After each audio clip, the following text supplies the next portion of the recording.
después del periodo de los patriarcas, 1200 a 1000 antes de Cristo, viene el periodo de los jueces. Sí, ¿Qué sí, el periodo de los jueces porque no tenemos un rey que gobierne el pueblo de Israel, sino que va a haber jueces. sí, Y es en que este impartan la justicia? exactamente, y en este periodo, después van a venir, ¿sí? Los reyes, Sí, eh, pero en este periodo de los jueces es donde nosotros encontramos a la historia de Sansón, sí, ¿sí? La historia de Sansón y Dalila, que sí, muchos conocemos, o que alguna vez hemos escuchado hablar. sí, en el pelo. Sansón era un niño, cuenta la historia, que su madre lo había consagrado a Dios, y como lo consagró a Dios, ¿sí? Parte de esa consagración se la conocía como un niño nazareo. Nazareo. Y Ajá. nazareo significa que se tenía que dejar el pelo largo y trenzado, nunca se tenía que cortar el pelo. ¿Sí? Y obviamente que este hombre iba a recibir un poder divino especial, por eso Sansón tenía mucha fuerza. Sí, ¿Sí? Su equivalente de pronto, que no tiene nada que ver en la historia, pero hemos escuchado la historia de Hércules, Hércules, sí. pero ya estamos hablando de un personaje de la mitología griega. Bueno, pero acá en este caso, Sansón era un niño que había sido consagrado por su madre, ¿sí? Desde su vientre, y por lo tanto el niño nace con este don, el de la fuerza. Pero nunca se tenía que cortar el pelo, ¿sí? No tenía que tocar a otra mujer, tener un vínculo íntimo Sí. con una mujer, ni tampoco comer de animales muertos. ¿Sí? Las tres condiciones que él rompe. Por eso finalmente termina perdiendo su poder. Entonces nosotros encontramos en la narración bíblica, bueno, un montón de hazañas de Sansón, peleando, aguerrido, ¿sí? Básicamente contra el pueblo filisteo, ¿sí? Hasta que conoce a Dalila, ¿sí? Dice que se deslumbra por la belleza de esta mujer y pierde la cabeza, ¿sí? Sí. Y Dalila era una señorita contratada por los filisteos porque querían saber dónde residía su poder, ¿sí? El poder de su fuerza para poder vencerlo. Sí. Sansón era un juez Sí, sí, sí. del pueblo, del pueblo judío, ¿sí? ¿Y qué termina pasando? Bueno, la historia que nosotros conocemos, Sansón le termina revelando que su poder residía en sus cabellos largos. Pero acá hay que hacer una pequeña salvedad. No es que residía en sus cabellos largos, ¿sí? Sino que el cabello largo era, Un símbolo. era un símbolo, ¿sí? Él en realidad para tener la fuerza tenía que cumplir con esas tres cosas que yo te nombré. Sí. Y él las había roto a todas. Cuando a él ya le cortan el pelo, ¿sí? Es el último de los símbolos que se rompe, pero él ya había estado, Sansón andaba con toda la mujer que podía andar, ¿sí? Era Sí. muy mujeriego, ¿sí? Le gustaban mucho las mujeres, Sí. y era una condición que No él cumplió. no podía tener, ¿no? Sí, sí, que es un hombre casto, ¿sí? Ujú. Pero además había comido de animal muerto, no que se comió un animal muerto, sino que donde había un animal muerto había un panal de abejas y él come de ahí, ¿sí? Sí. Y la tercera cuestión cuando se corta el pelo, ¿sí? Sansón significa rayo de luz y Dalila significa la que apaga. Ese es el significado. Y finalmente, bueno, a Sansón le corta el cabello mientras él está dormido, los filisteos lo atrapan, se lo llevan prisionero, él no tiene fuerzas, le quitan los ojos, ¿sí? Le quitan los ojos. Y estando en una fiesta de ellos, mientras lo exhibían ahí como un trofeo, él le pide a Dios que le revele, que le dé nuevamente su fuerza, que lo devuelva, para morir con los filisteos que estaban ahí. Y Dios le devuelve la fuerza y Sansón se sacrifica y tira todo ese templo con los filisteos adentro y así acaba la historia de Sansón. Sí, ¿Eh? sí, sí. Como para contar algo de este momento de los jueces. Es una historia que la pueden encontrar Sí, sí, es como una en el relato sí, sí, bíblico, sí. ¿sí? De los más conocidos. ¿Sí? Después, obviamente, que después de este periodo de los jueces, vamos a pasar al próximo periodo, el que se conoce como de los reyes. Los reyes, digamos que ahí están más organizados el pueblo hebreo, ya con una monarquía, digamos. Exactamente. Exactamente. ¿Cómo surgió los reyes? Bueno, nuevamente, Sí. vos viste que nosotros venimos charlando que todos estos distintos momentos políticos y de organización social siempre hay una historia detrás. Sí. Esta organización política, social, ¿sí? que va a tener el pueblo de Israel en diferentes periodos, siempre viene acompañado de una historia. ¿Sí? Y acá también hay una historia. Un profeta llamado Samuel, ¿sí? Hay una historia muy interesante detrás de Samuel, porque Samuel es hijo de una mujer que no podía tener hijos. Y nuevamente, ella le hace una promesa a Dios que si le da un hijo, ella lo va a consagrar. Y bueno, finalmente ella puede tener un hijo y lo consagra a servir en el templo y termina siendo el famoso profeta Samuel. ¿Sí? Este niño crece, ¿sí? Sí. Y termina siendo el famoso profeta Samuel. Y Samuel, profeta, siempre hablamos con un profeta como que un hombre que se puede comunicar con Dios o que recibe visiones, ¿no? Para que lo entendamos. Elige al primer rey de Israel, que va a ser Saúl. Un hombre que hasta ese momento tenía una vida insignificante, ¿sí? Cuenta la historia bíblica que era un hombre alto, fuerte, o sea, musculoso, ¿sí? Con una gran cabellera, dicen que era un hombre, digamos, con una belleza imponente, pero sin embargo eso no lo hacía alguien más en el pueblo, sino que era uno más del pueblo. ¿Sí? Bueno, y es ungido rey, y es el primer rey de Israel, Saúl. De Saúl lo que nos cuenta la historia es que fue que además de fue el primer rey, que fue un rey desobediente, ¿sí? Lo que el profeta le transmitía a Saúl es como que, bueno, hacía las cosas a medias, ¿sí? Y es en el reinado de Saúl donde va a aparecer la figura de quien va a ser el segundo rey, que esta sí es una historia más conocida, que es la historia de David. David, el que pelea contra Goliat. ¿Sí? Nuevamente, en un enfrentamiento contra el pueblo filisteo, dos ejércitos enfrentados, el pueblo de Israel y los filisteos, y la contienda se iba a decidir cuerpo a cuerpo los mejores hombres de cada bando. El tema es que del lado de los filisteos venía un hombre que dicen que tenía casi 3 metros de alto, ¿sí? Que era Goliat, ¿sí? Al que nadie se atrevía a enfrentar, ¿sí? Y como nadie se atrevía a enfrentar, este gigante salía todas las mañanas a gritar cosas, sí. ¿no es Sí, cierto? sí. Y el tema es que nadie le quería, dicen que era terrible. Que era para amedrentarlos sí, en realidad, ¿no es cierto? Y el asunto es que ya Samuel profeta no estaba, Sí. se encontraba otro profeta que lo reemplazó. Va a ungir a un nuevo muchacho que no va a ser rey inmediatamente, pero que va a ser rey luego, que es David. Sí. Un muchacho que en ese momento era Sí. un pastor de ovejas. Sí.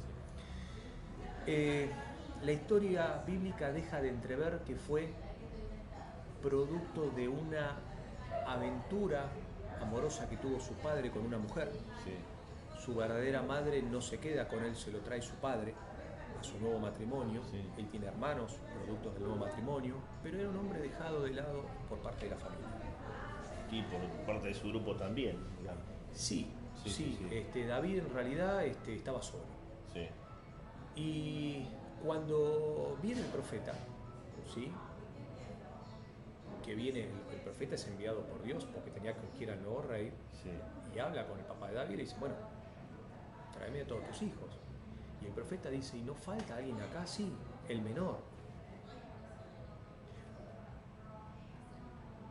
En el sentido de que siempre era el que estaba dejado de lado. El olvidado, sí. Sí, el olvidado, sí, ese que está allá cuidando las ovejas, ¿sí?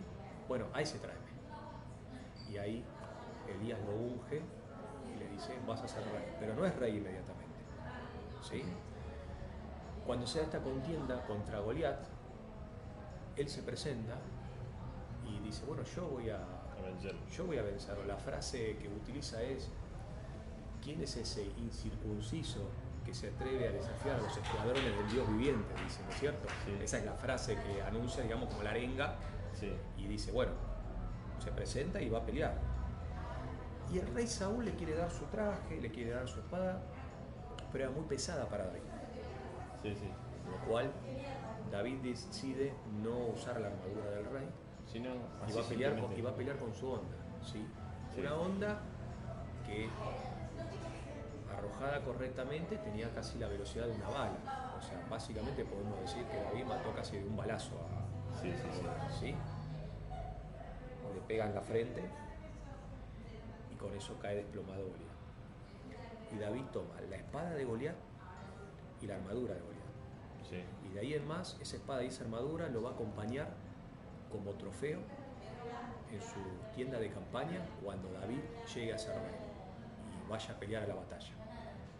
Como un recordatorio para sus momentos difíciles de la victoria que algún momento tuvo, para no olvidar esa victoria. Claro, sí, Es un sí. recordatorio para no olvidar esa victoria.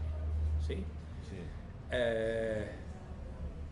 Bueno, obviamente que inmediatamente después de matar a Goliat no es hecho rey. ¿Sí? David empieza a crecer en fama y popularidad, sin embargo eso lo pone celoso a Saúl y Saúl intenta matar a David. Sí. David inclusive en un momento tiene que huir, ¿sí? Pero se hizo muy amigo de Jonathan, el hijo del rey Saúl. El hijo que junto con su padre después mueren en batalla. Sí. Y después que mueren en batalla, ahí David pasa a ser rey de Israel y es el rey más aclamado y más fabuloso que tuvo el pueblo de Israel, el rey David. Sí. ¿Sí? ¿Bien? Por sus hazañas, por su determinación. Bueno, hay mucho dedicado en el relato bíblico al rey David. ¿Sí? Sí, y el rey Salomón. El rey Salomón va a ser uno de los tantos hijos que tuvo el rey David, porque además el rey David era muy mujeriego también. Sí, sí. ¿Sí? Es uno de los tantos hijos que va a tener el rey Salomón. Salomón va a ser uno de los tantos hijos que va a tener. En su lecho de muerte, el rey David muere de viejo. Sí, sí. ¿Sí? Muere de viejo. No más asesina a nadie, muere de viejo. Unge como rey a Salomón. En ese interín, en el reinado de David, tuvo intentos de golpe de estado, uno por su propio hijo Absalón, ¿sí? Que muere en batalla. O sea, es muy interesante la vida del rey David, porque es la vida de un hombre. Sí, momentos de alegría, momentos de mucha tristeza. O sea, y como alguien que está en el poder. como todos. ¿Sí? Inclusive hasta te diría que no muere feliz. ¿Sí? Dicen que un gran frío lo invadió y que nadie podía sacarle ese frío. ¿Sí? O sea, de alguna manera no muere feliz. Pero bueno, Sí. unge a Salomón. ¿Sí? Salomón, siendo jovencito, se encuentra con que va a ser rey. Y ahí nuevamente, ¿sí? Ya el tercer rey de Israel, ¿sí? Dios se le aparece en un sueño y le dice que le pida lo que quiera. Y Salomón le pide sabiduría. Le pide sabiduría para gobernar bien al pueblo, porque era un pibe joven. Sí, sí. Y Dios en recompensa le dijo, no solamente te voy a dar sabiduría, sino que vas a ser el hombre más sabio que existió en todos los tiempos y que nunca más se levantará uno como tú, sino que además te voy a dar riquezas porque no me las pediste. ¿Sí? Y de ahí nosotros nos llega la historia que Salomón es el hombre más sabio de todos los tiempos, que se le adjudica Varias frases. el escrito, por ejemplo, de los libros como Proverbios o Eclesiastés, que son libros de sabiduría que podemos encontrar en el relato bíblico, siempre Antiguo Testamento. ¿Y ¿Sí? la mina del rey Salomón? Bueno, lo que pasa es que el rey Salomón, ¿sí? Tuvo muchas mujeres. Ajá. ¿Sí? 1000 mujeres tuvo el rey Salomón. Ah, pero no es la mina de oro. O sea. No, la película es sobre las minas Sí, de oro, ¿sí? sí. Pero después tenemos las otras minas, que Ah, es sí. que el rey Salomón se conoce por un hombre muy mujeriego, ¿sí? Sí. ¿En qué sentido? Tuvo 300 esposas y 700 concubinas. Hay todo un debate en base a esto, porque algunos sectores más ortodoxos dicen no, en realidad eran alianzas familiares, y otros que dicen no, el rey Salomón, él mismo lo dice, tuve todo lo que mis ojos quisieron. Obviamente que él termina diciendo que todo es en vano, ¿no? Que todo es vanidad. Sí. Cuando dice todo, tuve todo lo que mis ojos quisieron, él se dedicó a los placeres y lo cuenta, y está en el relato, ¿sí? Las distintas experiencias que él va sucediendo, ¿sí? En todos los sentidos, desde las riquezas, desde las cuestiones materiales, desde las cuestiones con las mujeres, desde las cuestiones con la magia, Sí. con todo, con todo. El rey Salomón exploró todo, ¿sí? Sí, porque también hay otras historias o anécdotas que vinculan al rey Salomón con la riqueza, con Satanás y todo eso. ¿Ves? Es una Porque, cosa. porque ¿dónde viene el asunto? Lo que se comenta es que cuando el rey Salomón lo explora todo, es porque él empieza a tener una serie de esposas y concubinas que eran de otros pueblos, que tenían Sí. otros dioses, creían en otros dioses y Sí. tenían otros cultos, y él empieza a hacer imágenes y templos y ceremonias a estos otros dioses que tenían. Ahí es donde, de alguna manera, yo te decía, él explora todo lo que es el mundo espiritual. Sí, sí, sí. ¿Sí?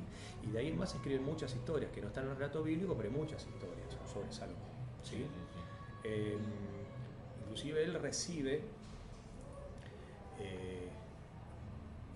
de Irán Aviv, que es una especie de arquitecto que le da los planos para la construcción del templo, ¿sí? Del templo, que no lo hace David, sino que lo hace Salomón, porque antes cuando nosotros hablamos de templo hablamos del tabernáculo, Sí, que era sí, como sí. una tienda, pero este era el templo, Sí, sí. ya sí, sobre Sí, pared, conocido ¿sí? por la historia del templo de Salomón. Exactamente, con todo lo que eso significa, el oro, la plata, con todos los lujos que podía tener ese templo. Ese templo queda como lugar de adoración de los Exactamente, judíos. claro, ya directamente dejamos ese templo anterior, que en realidad se llama tabernáculo, bíblicamente Sí. nosotros le decimos templo, Que era una tabernáculo tienda más era que una nada. tienda más que nada Sí. a este templo, ¿sí? Y bueno, vos imaginate que él se encarga de esa construcción y de ahí es donde aparece una historia muy interesante, porque de ahí es donde dicen que Irán Aviv, que es el constructor, que se lo menciona solamente en la Biblia, le ayuda a construir este templo, el templo del rey Salomón, ¿no? Pero en realidad es el primer templo de los judíos. Los masones, empieza la historia de la masonería Sí, sí, sí. con Irán Aviv, ¿sí? Sí, Porque, con porque digamos, evidentemente gremio, digamos, sí, de los los constructores, sí. de los constructores, ¿sí? Empieza a partir de acá. Esto es una historia muy interesante, porque poco si alguno después quiere Sí. profundizar, porque ahí acá es donde empieza toda su genealogía, su génesis. Sí, sí, sí. Arranca de acá, ¿sí? De este personaje que evidentemente le va a entregar este conocimiento Solamente era para un grupo selecto, ¿no? para un grupo selecto, ¿sí? Hay algunos rastros que podemos encontrar donde siempre, por ejemplo, cuando Moisés recibió los 10 mandamientos, también recibió la cábala, ¿sí? La cábala judía, Sí, sí. que es otro simbolismos y creencias que no vamos a hablar en este momento, pero que también, digamos, acompaña todo esto. Sí. Y Irán Aviv, que luego después en la historia de los masones cuentan que fue asesinado, bueno, pero se fue trasladando ese conocimiento, ¿sí? Sí. Bueno, pero esto, digamos, como un paréntesis para contarlo como una anécdota. Bueno, la cuestión es que Salomón envejece,